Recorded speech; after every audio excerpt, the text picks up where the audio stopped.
बिस्मिल्लाहिर्रहमानिर्रहीम।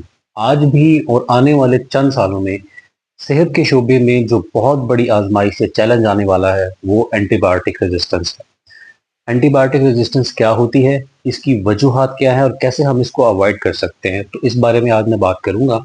सबसे पहले तो एंटीबायोटिक्स क्या होती है। एंटीबायोटिक्स वो अद्वियात होती हैं जो आपके जिस्म में इन्फेक्शन, जो कि बैक्टीरियल इन्फेक्शन होते हैं, जिनका कॉज बैक्टीरिया की जरासीम होते हैं, उनके खिलाफ जो दवाइयाँ इस्तेमाल होती हैं उनको एंटीबायोटिक्स कहते हैं।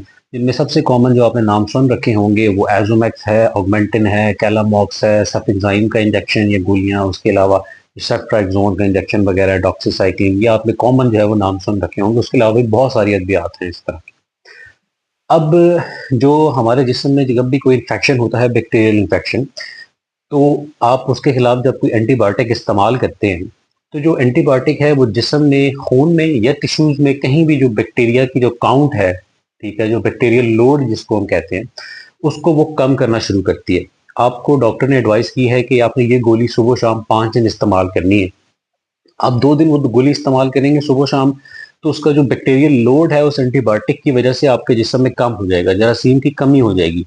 जब वो जरासीम की अमाउंट या नंबर कम होगा तो आपकी जो अलामात हैं, बुखार है, दर्द है या सूजन है, जो भी है, वो कम हो जाएगी। तो आपको ये फील होगा कि अब मैं बेहतर हो गया हूँ, आप वो एंटीबायोटिक छोड़ देंगे।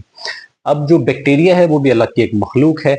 अब होता क्या है कि जब वो आप एंटीबायोटिक या दवाई छोड़ते हैं तो वो जो बैक्टीरिया है वो उस जो आपने दवाई छोड़ दी हुई है उसको आइडेंटिफाई कर लेता है और अपने आप को इस तरह चेंज करता है कि दोबारा अगर आपको इम्यूनिटी आपकी कम होती है, किसी भी वजह से आपकी सेहत मुतासिर होती है और वो दोबारा आपको इन्फेक्शन करने के काबिल हो जाता है बैक्टीरिया, तो आप वो सेम दवाई खाएंगे तो वो आप पे असर नहीं करेगी।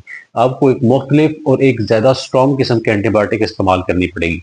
जब एक बैक्टीरिया इस तरह की मुख्तलिफ साइकिल से गुजरता है, किसी ने 2 दिन गोली खाई, 3 दिन खाई, तो वो बहुत सारी अद्वियात के अगेंस्ट खुद को महफूज कर लेता है, जिसको हम एंटीबायोटिक रेजिस्टेंस कहते हैं। अब हमारे यहाँ बहुत से ऐसे जरासीम हैं, जैसे कि टाइफाइड का एक जरासीम है, उसके खिलाफ ऑलमोस्ट ऑलमोस्ट हमारे पास जितनी भी एंटीबायोटिक्स अवेलेबल हैं वो उसके अगेंस्ट रेजिस्टेंस को पैदा कर चुका है। एक आधी जो है वो मेडिसिन उसके खिलाफ अभी अवेलेबल है जो कि हम यूज करते हैं। बाकी ऑलमोस्ट हर ड्रग के खिलाफ जो है वो रेजिस्टेंस पाई जाती है। कुछ में नहीं भी होती, लेकिन मैक्सिमम जो उसके बैक्टीरियाज हैं, जो जरासीम देखे गए हैं अभी तक, वो मुकम्मल, जिसको हम एक्सटेंसिव ड्रग रेजिस्टेंस जो है वो बग, XDR बग कहते हैं। अब जो एंटीबायोटिक रेजिस्टेंस है, इसकी सबसे बड़ी जो वजह है वो मैंने अभी यही बताई है कि जब आपको कोई एंटीबायोटिक, अव्वल तो जितने भी हमारे जो छाती के, गले के इन्फेक्शन होते हैं और जो पेट खराब होता है, लूज मोशन, वो मोस्टली वायरल होते हैं, ठीक है, उनमें एंटीबायोटिक की जरूरत नहीं होती।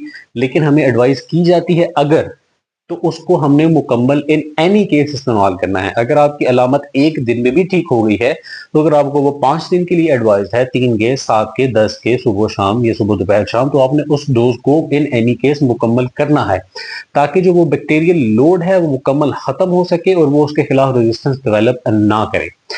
एक जो सबसे इंपॉर्टेंट चीज है जो मैं कहना चाह रहा हूँ कि जो फार्मेसी वाले, वो ये बड़ी गलती करते हैं कि जो मरीज आते हैं उनके पास जी गला खराब है या कान में दर्द है, तो वो उनको 2 गोलियां काट के देते हैं, ये आपने सुबह शाम खानी है।